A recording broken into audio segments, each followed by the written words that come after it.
Alright, what's going on everybody? TBL here, back once again with some Call of Duty gameplay for you guys. Haven't had a COD commentary up in quite some time. So I hopped on that old Infinite Warfare, headed to Frontier, my favorite map in the game. I think this is the one that Thunder calls Space Maze, which is a perfect name for it because it's got a lot of winding hallways and whatnot. But once you learn the spawns in this map, it basically becomes one big circle that you can run around and really take advantage of capping people in their spawns. It's a super close range map, the spawns are everywhere, so it's really hectic, but it makes for really good shotgun plays that you guys can see I'm using right here. And oh, the rare grounded trip mine took me by surprise there. I don't know how I didn't see that when I was playing through. I came back watching this gameplay afterwards and I was like, there's a laser pointing into the sky, but I missed it. But like I was saying, this is a really close range friendly map, so it's great for shotguns, great for SMGs, and it's got one or two sightlines that are good for snipers.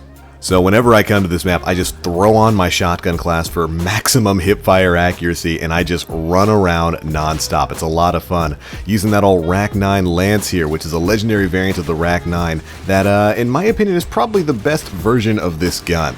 As you can see right there, just tapping people with one burst. This thing has a tighter spread across a larger distance than the normal Rack 9 variants of this gun, so it works really well on a map like this. You throw on Gung Ho so you can fire while you're sprinting and toss a laser sight on this thing and suddenly you are just bloop tapping everybody all over the place. There really aren't a lot of stages where I get to effectively use shotguns, so if I could get a 24/7 version of this map, I'd probably play nothing but that playlist. But alright, that's enough about my preferred gaming habits when it comes to this game. Let's talk some Call of Duty news. And oh man, is there a lot of it. Call of Duty's been in the news quite a bit these past couple of days with a lot of things across multiple games. Two very big news stories are of course that Modern Warfare Remastered and Black Ops 3 got some brand new content a few days ago. Some new weapons as a matter of fact, some we weren't really expecting to get for either one of those games now. For Modern Warfare Remastered because we didn't expect them to make any weapons for that. They said they were just going to keep it cosmetic, remember that?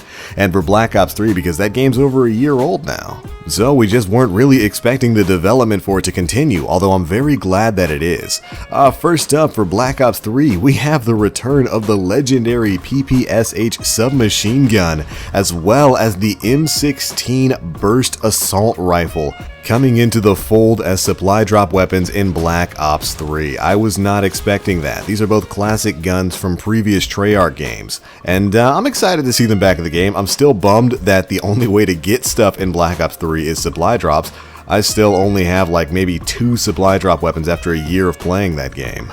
So I don't think my chances of actually getting my hands on these weapons is very high at all. But you know, it's interesting that they would be continuing to produce new content for this game. Now, from what I've seen of the M16 in particular, it's a very strong assault rifle, kind of reminiscent of the M8A1 before it got its nerf back in the days of Black Ops 3 beta, where that thing was just a one burst all over the place. You really couldn't stop it. But who knows, it's looking like it's going to be pretty good. I doubt I'll ever get my hands on it, but hey, I'll just have to keep playing and see, right? Now on the other hand, we've got some Call of Duty Modern Warfare Remastered, which saw some new weapons and supply drops come over this past week, and those weapons are the XM-LAR, which is, from the videos I've watched, a very strong, very high performance assault rifle. Looks like it's super duper good. We've got the Kamchatka 12, a fully automatic 12 gauge shotgun of Russian origin. Also features an 8-round detachable box magazine and the 44 Magnum, the classic 44 Magnum 6-round revolver. 3 new guns, all of which can be obtained from the supply depot or whatever it's called in Modern Warfare Remastered. Hey, at the very least in that game, you can craft guns. You don't just have to rely on supply drops. Well, kind of. You do have to get supply drops in order to get the materials that you utilize to craft these guns, or of course, you know, you can just buy them with COD points. But at the very least, you can craft weapons. That's something that I prefer about Infinite Warfare and Modern Warfare Remastered when compared to the Black Ops 3 supply drop system. Your only hope of getting those things is by getting those supply drops, or by completing that weapon bounty that you only get one of. I always thought that was ridiculous. That should have been something that you get a chance at every single month, in my opinion. But hey, in Infinite Warfare, in these games, you get to craft the weapons that you like, at least most of them, not the MK2 stuff. And I have certainly made use of that. That's how I got my baby Lance here, playing around with that system, and I am loving this thing. But alright, the last bit of news I wanted to talk about today concerns some of the things we heard about in the Activision earnings report call that happened yesterday afternoon. This is of course the shareholders meeting where they discuss quarterly revenues and any plans they have moving forward. And oh boy was the Call of Duty section interesting. When it comes to that, Activision reported record levels of Q4 and full year in-game revenues. Black Ops 3 had record add-on revenues greater than a la carte map packs and season pass combined, even with the record season pass participation. What this basically means is that the microtransactions in Black Ops 3 made more money than all of the map pack sales and all of the season pass sales combined, even though it was a record-breaking year for season pass sales. You know what that means, right? Yeah. Supply drops are never going away.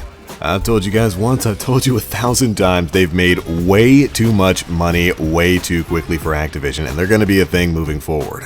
Which definitely is kind of a big bummer, but that's not where the bums end or the laughs begin, because next up, that sales for Call of Duty Infinite Warfare definitely underperformed, and it's clear that space setting just didn't resonate with players. That's from a report coming from Charlie Intel talking about Activision's take on Infinite Warfare and the way the game has hit the market.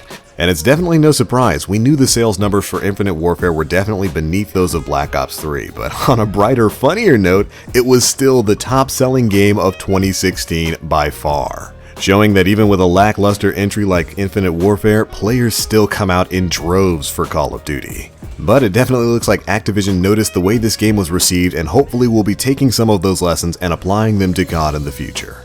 But alright, that's all the news I've got for you guys right now. Be sure to let me know what you think of all of this down in the comment section below. Have you gotten any of the new weapons in Modern Warfare Remastered or Black Ops 3? Are you surprised about the way Infinite Warfare was commercially received? Be sure to let me know.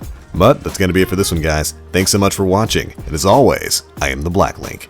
You guys stay frosty.